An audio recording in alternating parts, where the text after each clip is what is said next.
You're listening to a 3CR podcast created in the studios of independent community radio station 3CR in Melbourne, Australia. For more information, go to allthews.3cr.org.au. Radio MMT respectfully acknowledges the traditional custodians of the land from which we are broadcasting, the Wurundjeri people, and we are broadcasting to the Kulin Nations. Our focus is economics, that is, how stuff is produced and distributed. We recognise that for many tens of thousands of years, First Nations people's connection to country successfully embodied the world's oldest continuous economy, which was catastrophically disrupted by genocide and displacement. We acknowledge that we have much to learn to reshape our current extractive and exploitive system to achieve sustainable prosperity for everyone. Radio MMT. Economics for the rest of us with Anne And Kev. Radio MMT. Looking at the world through the lens of modern monetary theory. Radio MMT. Macroeconomics for a well-being economy. Macroeconomics? Isn't that incredibly boring? No, Kevin, it's incredibly interesting. It's all about who gets what and why. Who gets what and why? Okay, I'm in. Radio MMT@gmail.com. Incredibly interesting macroeconomics for the rest of us.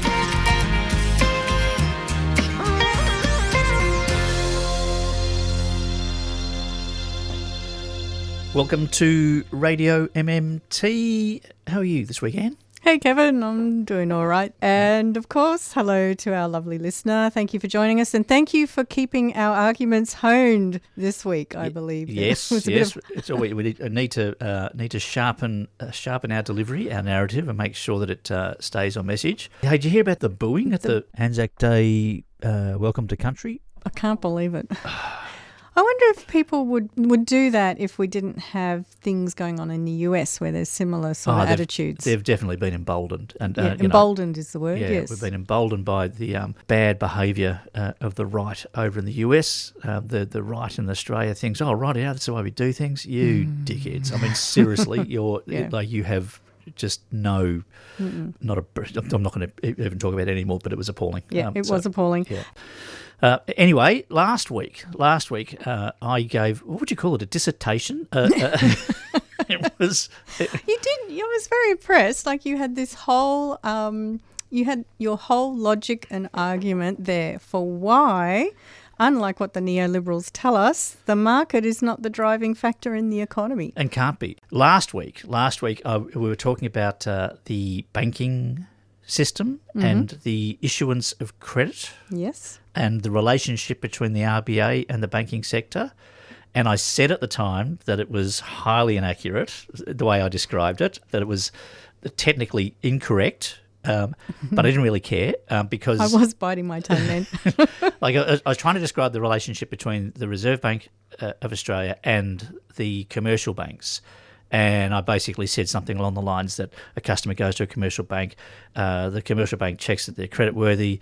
If they're creditworthy, they can then go to the RBA and get the money from the RBA, which is technically way incorrect, but also not entirely incorrect either. So after discussing such matters with Fred, who gets back to us, and we talked about this, and so how I would describe the relationship between the RBA and the commercial banks is thus. Under government licence, commercial banks are able to provide front-of-house credit services to their customers, while the Reserve Bank of Australia facilitates back-of-house banking management operations, including the coordination and provision of reserves as required. Okay, so what we're saying here is that the commercial banks deal with the customers, and they deal with all of the, are you creditworthy? Can you pay this back? Do you want a credit card? And all this other stuff. That's what the commercial banks do. And at the end of every day, at the, the exchange settlement account thing where the Reserve Bank checks to see if all the banks have got the right amounts of reserves in their accounts after the transaction has gone through that day, they manage all of that. They manage it by setting interest rates that they want the banks to deal with each other primarily. But if anybody's short, they can go to the Reserve Bank and the Reserve Bank will sort them out. And that's all. It's not done with a direct coordination of each particular loan. It's just done at the exchange settlement account arrangements at the end of the day. So it's the back of house operations. And that that's pretty bloody accurate without going into all of the detail of it. I don't want to go into all the detail of it about how there's this account and that account and da-da-da. It's confusing. But what you're talking about is that not everyone banks at the same bank, right? Yeah. So the banks need to talk to each other somehow. And how do they do that? They do it kind of via this exchange settlement system. Yeah, which is coordinated by the Reserve Bank of Australia. No Reserve Bank of Australia, then the commercial banks wouldn't exist really, because or they'd be risky operations. And we don't see any of this. No, it's just all taken for granted. Now, that got me thinking though, Anne, and we were talking about this before. Yeah. So trying to describe the whole arrangement in 5 minutes or less. This is my, what would you call it, summary, is that all money in the economy comes from government deficits.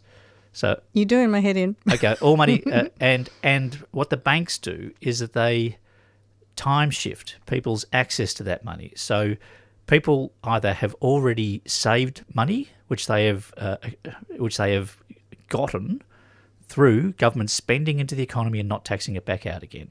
They already have savings, or they are expecting to receive savings in the future.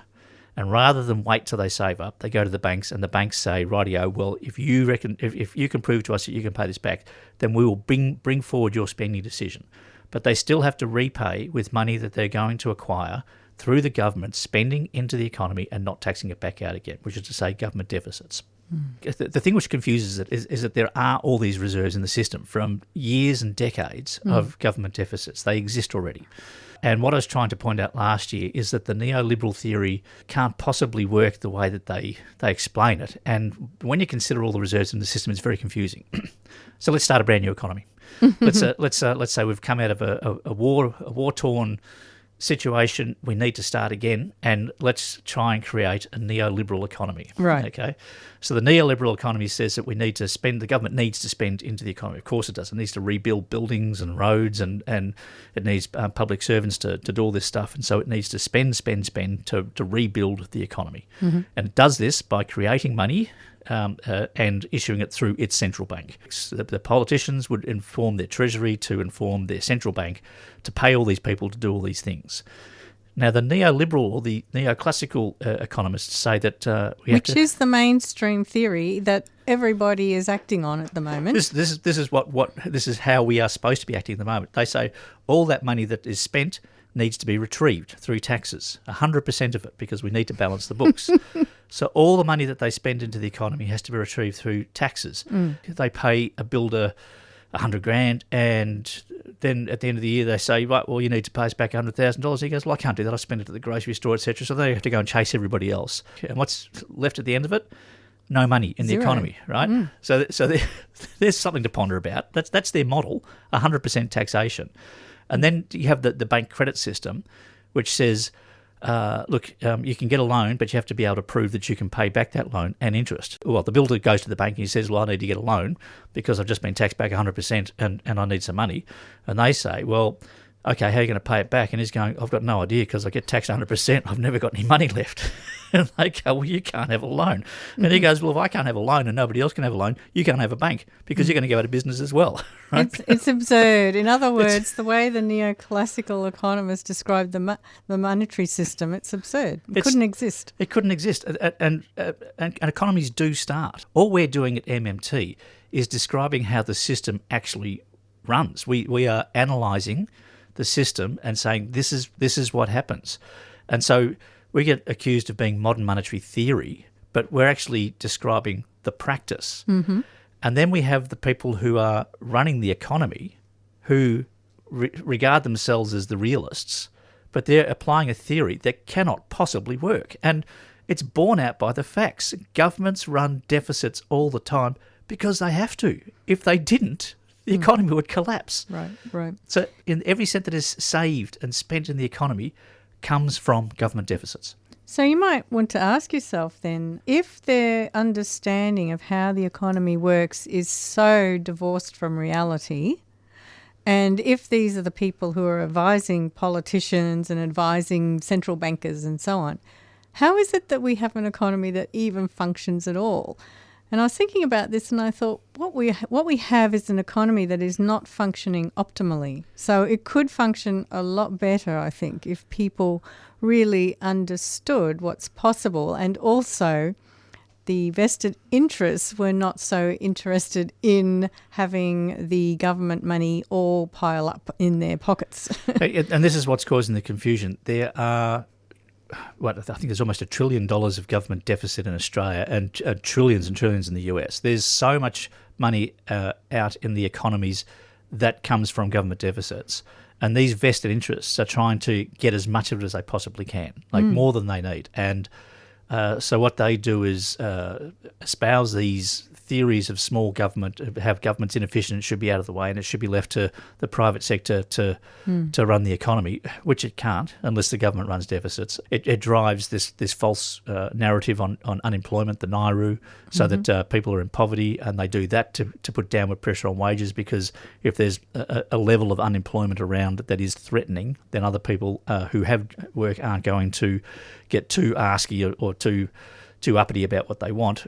You find all of these confusions and inefficiencies and unnecessary strains and stresses on the system because the people who are running the economy do not understand its fundamentals. Yes, and they do not like spending on certain things. I was hearing recently that Germany is influencing the European Central Bank there to start breaking through their deficit barrier, because now that the United States is withdrawing some of its military support, they're going to have to spend more. They've decided they have to spend more. Well, before they were saying they didn't have the euros, unfortunately, if we wanted decent social security throughout all the European countries. But suddenly... They found some magic money computers? Yeah, I think so.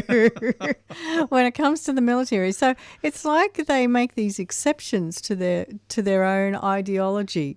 It's amazing how when there's what's perceived to be an emergency or an emergency measure, such as like COVID or a war, that all of a sudden these governments and economists can come up with the money. You'd think by their description that it wasn't available, that they couldn't raise it because the taxpayers have to come up with it, and how can the taxpayers come up with it if they haven't got it? It's such a fundamental misunderstanding of how our economy works. Exactly. So the basic thing to understand, isn't it, is that the federal government can never run out of dollars, and so it's not taxing us to get the dollars, and it's not borrowing from anywhere to get the dollars. And the only thing that's putting the constraint on how many dollars they can spend is whether there's the stuff to spend it on. The real resources. So the government's job is to match the real resources with the money supply and the policies and regulations around that to make sure that it works fairly. We were talking before about World War II. There was an enormous government deficit as a proportion of GDP back then. It blew everything out of the water.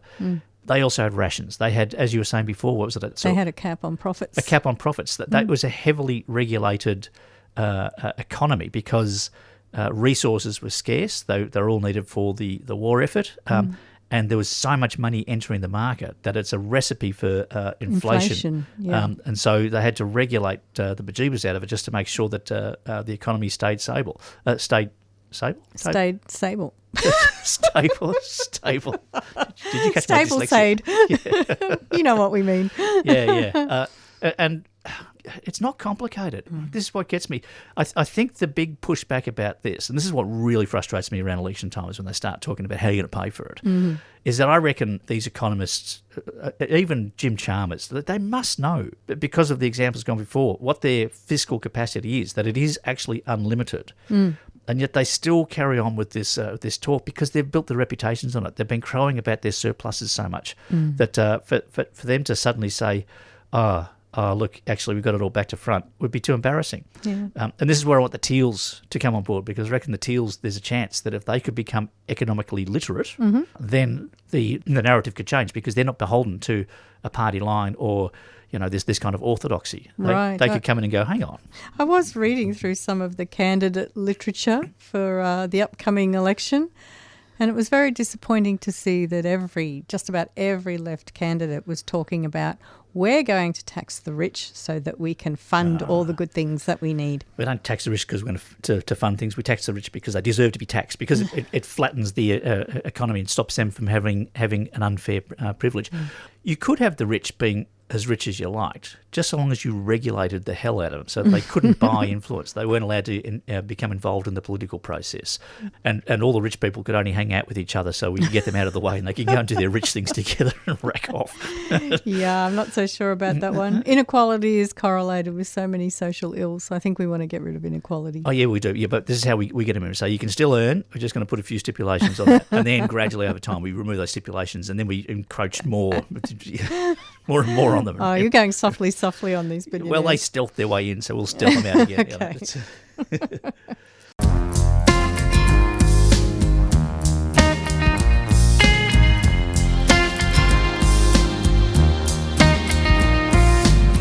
You're with Anne and Kev on Radio MMT. At 3CR Community Radio in Melbourne, Australia. And wherever you get your podcasts. Economics for the rest of us.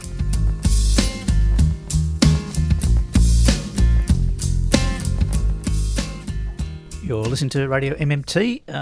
Now, what have you got planned for us for the rest of the show, Anne? I know what you've got planned, but you tell me what we've got planned. Okay, the other day I was web surfing and I happened to come across a scene where a llama was protecting itself by spitting on someone. And you know what they do? They actually bring up their bile. And so you end up with all this green, disgusting, smelling gunk all over you. It's really disgusting. So I feel like that's what I'm about to do to our listeners. Sorry. But what we're about to hear is, I think, useful to hear as we go into an election and we see the relationships directly between certain politicians and certain mining magnates and certain overseas entities as well. And now, for the listeners, this is going to be a struggle. It's going to be hard. You're going to have to listen to people that we don't particularly like. So and I haven't heard this. I'm going to be stopping and pausing this at various times. You'll only be able to take so much. I can only take small doses of this sort of stuff. So we're about to hear from... This is some edited audio that came out of a video that was exposed by Friendly Geordies, who apparently had it leaked to him. And you can find the video on the Friendly Geordies YouTube channel. And it is titled Gina Rinehart's Mining Conference. Here we go. Ladies and gentlemen, Mrs. Gina Rinehart. Yes. And a very warm welcome to National Mining Day. The platform we are on was especially built for us by Santos to be able to see their gas plants throughout our gala dinner. And Santos even improved their roads for our pre-dining tour. Big thanks, Santos. And don't you just love the saying, drill, baby, drill. These days, some like to claim that our country can run on sunshine and windmills. Please stop forcing this on us taxpayers when the wind doesn't always blow and the sun doesn't always make it to your solar panels. I'm struggling. Kev's already having trouble. So Ms. Gina Rinehart, she's an AO. She got the office of the Order of Australia in 2022 when Scott Morrison was the Prime Minister. Of course. And she is described on her website as the chairman of Hancock Prospecting. And here she is speaking at a dinner to celebrate National Mining Day, which was on the 22nd of November 2024, and it was held at Santos's Moomba gas field in South Australia. Now, here's another tidbit. National Mining Day was founded by Gina Rinehart, AO, who received federal government approval to hold National Mining Day back in 2013 when Tony Abbott was the Prime Minister. He just came in. That was the year he came in. Shall we continue with this torture? Yeah, let's do it. I'm enjoying it. Okay. This expensive net zero cult. Thank you. Love audience participation. This expensive net zero cult sure likes to use lots of fossil fuels. Well, it will be the death of the Labor Party at the next election if the ALP is foolish enough to pass this and other market interference. Yes, our government has made a choice to make it much harder to develop resource projects essential to maintain our living standards. And Santos, they want to close yours. Let's remind our Aussie politicians that governments do not create wealth. Recently published data from the tax. Hang on. Governments do not Don't create wealth. wealth. Right. Okay. So We've just said that all money comes from the government.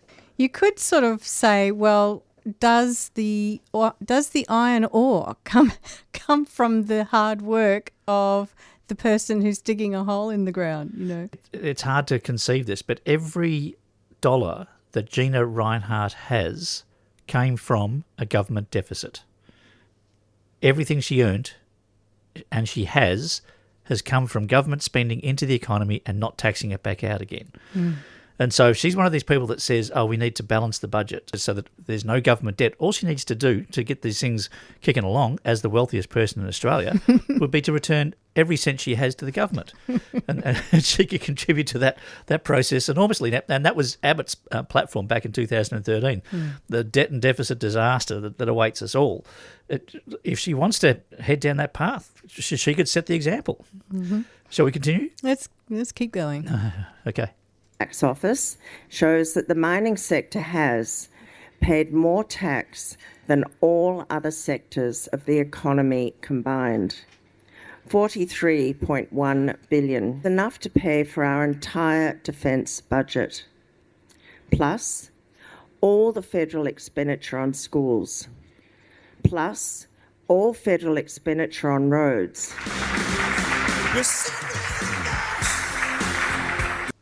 So here we have Gina spouting the usual neoliberal, neoclassical ideology that it is the taxes from the private sector that are paying for all the good stuff, for all the stuff we need. Now, that might be true at the state government level, so for Western Australia that might be true, but at the federal government level it is not true at all. And so it's interesting that her whole argument for why we should be able to drill, baby, drill, and she was wearing a sign that said drill, baby, drill, without the annoying government oversight, which is what she calls the green tape and the red tape.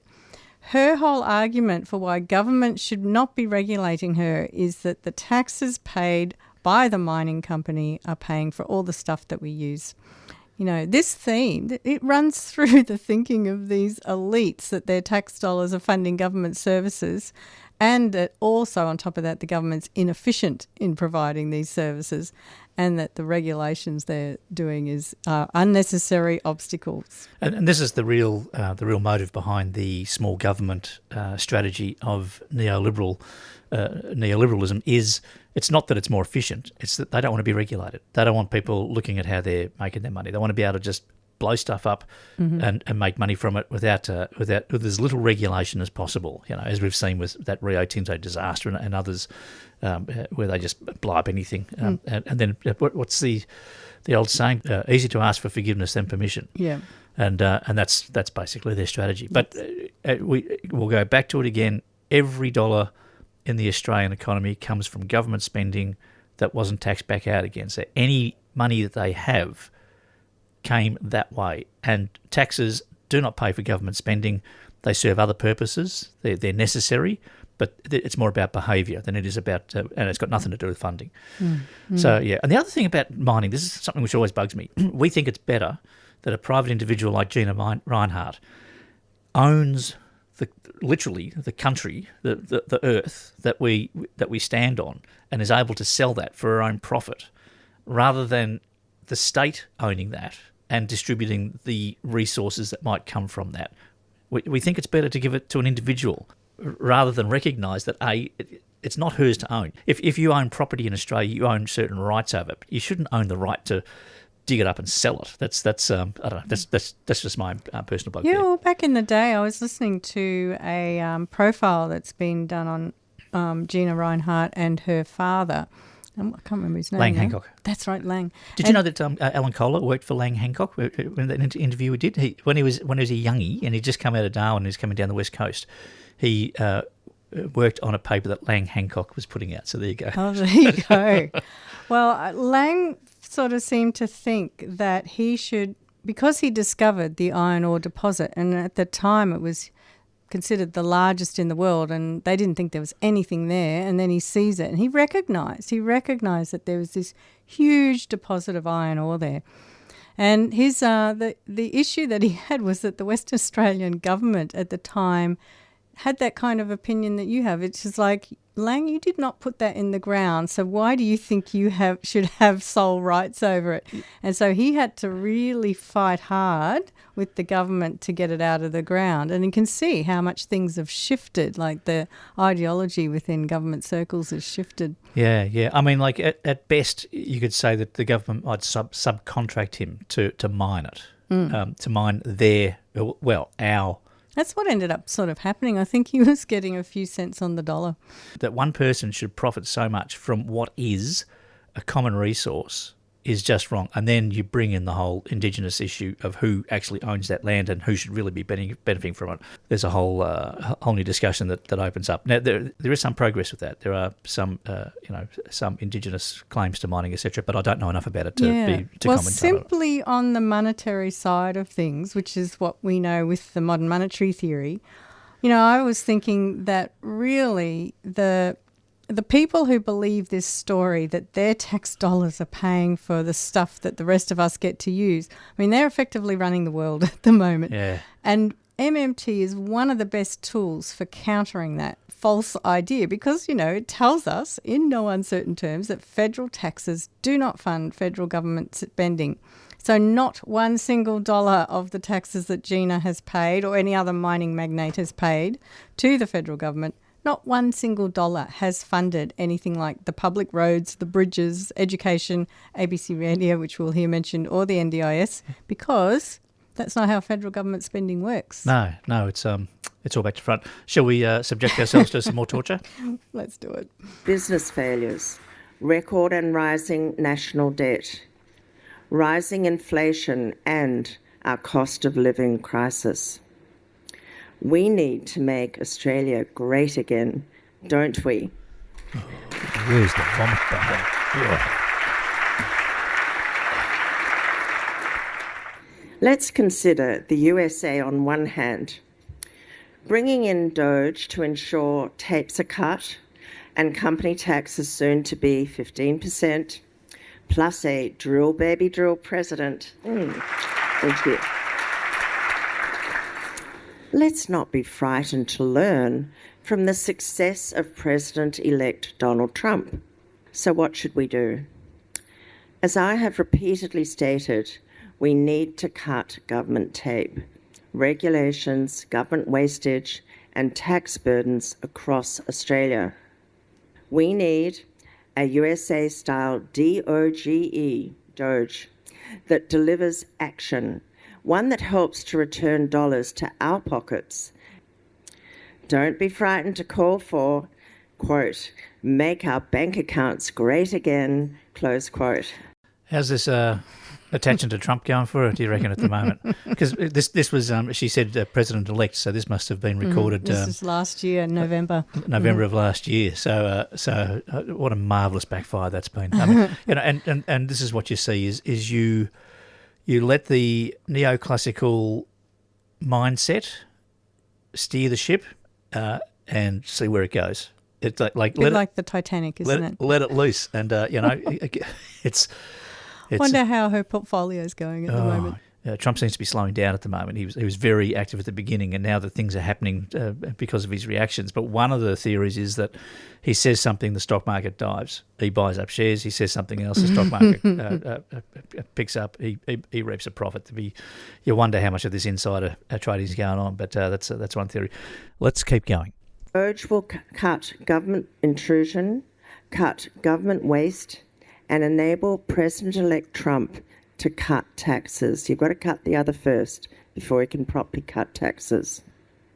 To enable tax cuts here in Aussie, We need to cut government expenditure and waste, stop taxpayer funding of unreliable green energy, have the courage to sell the ABC radio, and close the ABC TV. The left elite are not the corporate's friends. Dearie me. You see what the agenda is. So she's saying that the government needs to spend less so that they can start taxing less.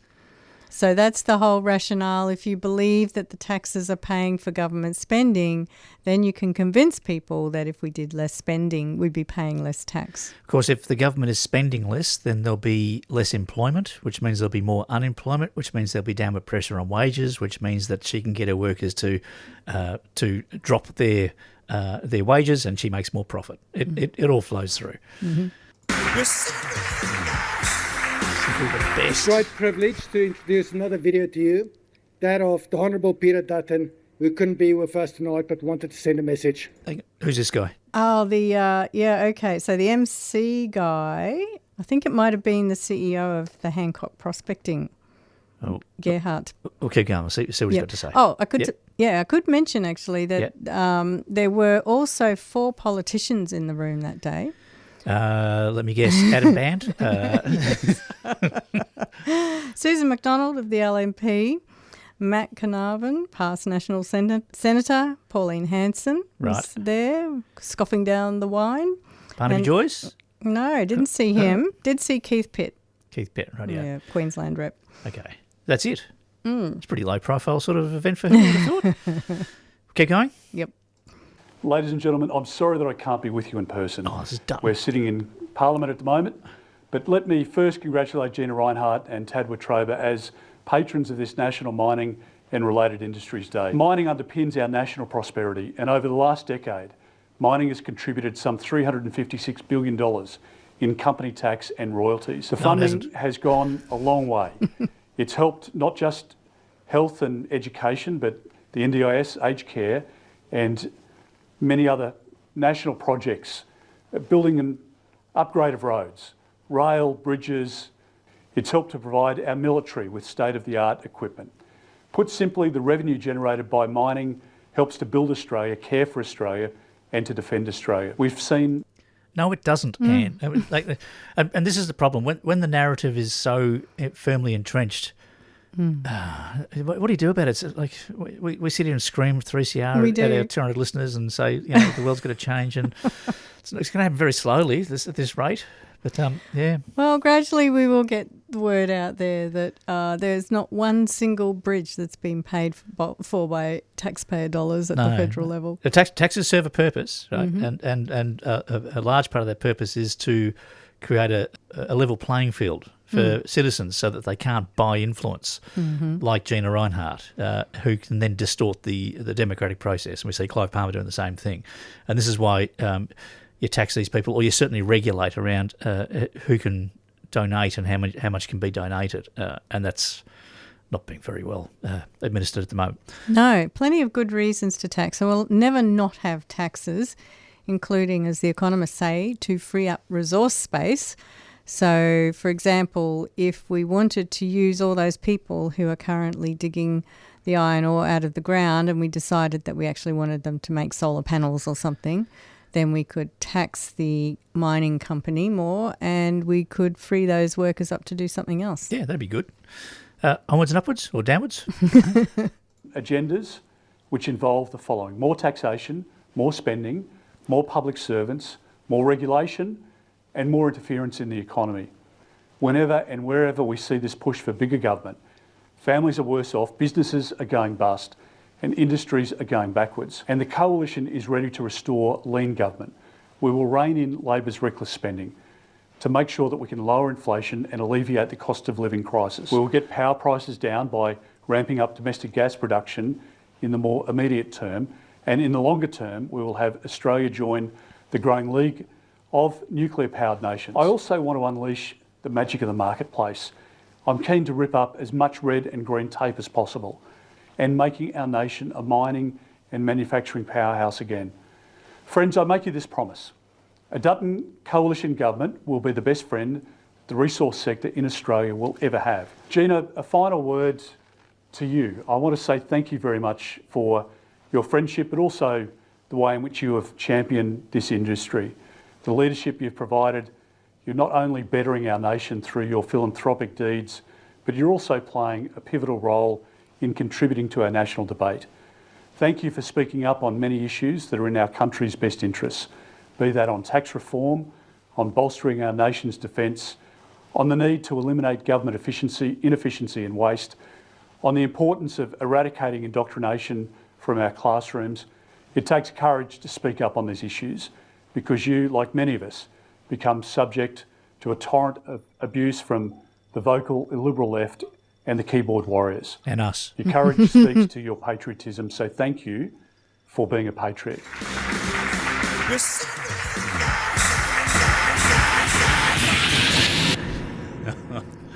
They did play that song at the conference as she walked out. Boy. How's that thing about the indoctrination, sort of the education What's that thing? about? Well, they're talking about indoctrination. So if you educate people, that's called indoctrination. So if you educate young people about climate change and the things that might happen to them, well, that's indoctrination of the left, and that needs to be stamped out. like, I'm sure there was some certain parts of the curriculum they're thinking about there. yeah, it's just the same thing's happening over in the US with Trump, where he was big on free speech, and now he's doing things to the universities saying that if they don't change their curriculum, they're going to lose their funding. And Harvard's been the one, obviously. So the free speech that they're talking about is free speech so long as you agree with what I'm saying and you don't say anything else. Otherwise, we're going to shut you down worse than we could ever imagine that might happen otherwise.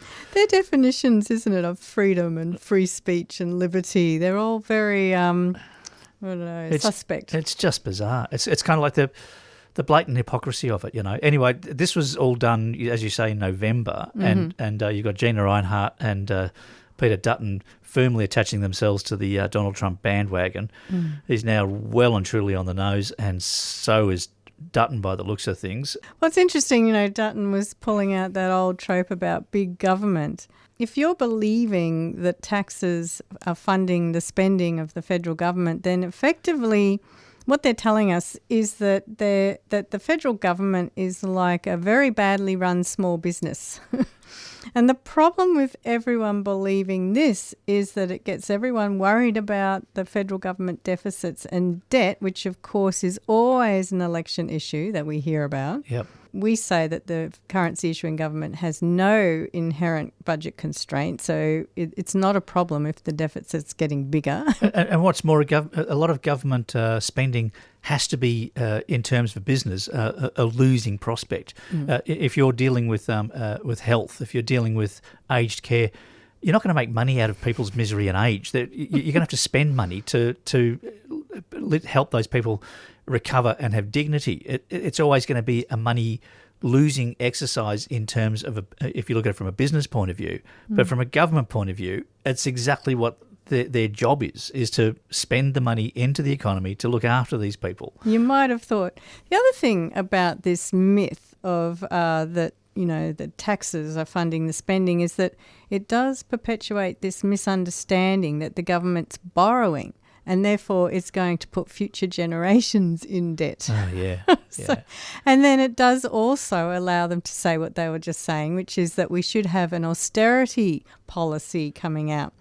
You know, as if the government needs to save money rather than spend money. What's it going to do with all those savings? Yeah, it's never with the government. It's never about do they have the fiscal capacity. It's are the real resources available for them to apply their fiscal capacity to mobilise the resources, to mobilise doctors and nurses into the health centre, builders into building things, that sort of stuff. And the government's job is to match the numbers with the resources to make sure that the economy is stable. That's when you start talking about inflation and the rest of it. But exactly. Yeah. And so this myth that the government taxes are paying for government spending, as we said before, it obscures the true purposes of what taxation is for. As we said, it's influencing behaviour and managing inflation and managing that wealth inequality.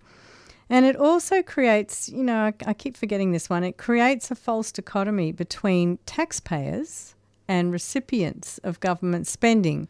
So when they use the word taxpayer, I think it's often code for upright, rich, white, wealthy people versus all those plebs there who are scavenging off their hard work. Yeah, it sets up a class system, doesn't it? And it is framed that way. It's like these people are taking from you. It sets up a divide, and they do that on purpose. It's part of the program. Why? Why do you want to have a nasty program? Why? What's the point? This is what gets me is like, we're social creatures. We work better when we work together. That's human nature. That's like it's beyond kind of reproach. We use putting people in isolation as a form of punishment and torture. Why do people want to operate this way as individuals who are it's a very us and them, accumulating obscene amounts of wealth that they can't possibly use other than to beat their chest and feel good about themselves. It's to what end? What's the purpose of it? And this goes into a philosophical discussion that you and I have had many times about money. And I reckon once you introduce numbers and money, it brings out this behaviour. I think it. I'd agree with you. I think that we need to counterbalance that. Yeah, by taking all the money out of the system, that'll fix it. That's where we disagree. So it's a question of can we make a monetary system a humane system? And has there ever been an example? What's the best humane? I mean, we had the post-World War II Keynesian period, which we started getting there. I think it was as close as we've got to having the New Deal and then the post-World War period. Yeah, where there was real international concern about well-being, especially after World War II and the returned soldiers and the destruction that had been wreaked upon the world. There was this kind of, and the UN was formed, and there was this kind of hope that we might be able to progress. And then the wheels fell off during the 70s, right when it needed to be reinforced and reinvigorated and rejuvenated. That's when the Milton Friedman Chicago economists came over and took over the controls and took us right back to this neoclassical economic ideology that we currently abide by, which makes no rational sense at all. Listen to the beginning of the show, and it explains it. How can you have a balanced budget without having a 100% tax rate? This is what confuses me. They say we need lower taxes. If you want to have balanced budgets, you need to have a 100% tax rate. That's effective tax rate across the. What are you talking about? That's maths. It is. Look at both sides of the ledger, as we always say. It was interesting when Friendly Geordies was airing this clip. He did make the point that there were no Labor politicians at this conference. No, he wouldn't go anywhere near it. So, I mean, it did make me wonder about, there is some daylight, I guess, between the two parties, even though we say that neither is really looking after the interests of the populace. Just because Labor isn't as right as the Liberals, it doesn't mean necessarily that they're always going to represent our interests as well. Well, for all the Labor politicians who are listening to this show or podcast right now, if you come out looking pretty convincingly secure after the next election, now is the time for reform, for progressive change, to get brave about some social policy. We know some of you know how the economy works. If you win the next election and you've got a bit of a buffer zone, do something. Do something not tinkering at the edges. Do something fundamental with your position and understanding. And that's what I reckon. Not that we're telling anyone how to vote, Kev. Right now, you'd have to say that Dutton's looking on the nose. Labor's probably going to be forming government either by themselves or in minority government with the Teals and the Greens. And I hope the latter. I'm not telling anybody how to vote, but I hope that we have lots of pressure coming at Labor if they win the election to be more progressive and be better. So, we'll see how that goes. All right. We live in hope, Kev, and next time we talk it will be post the election, and we'll see what kind of commentary is coming out then. Rightio. Catch you in a couple of weeks. See you later. See you then, Kev.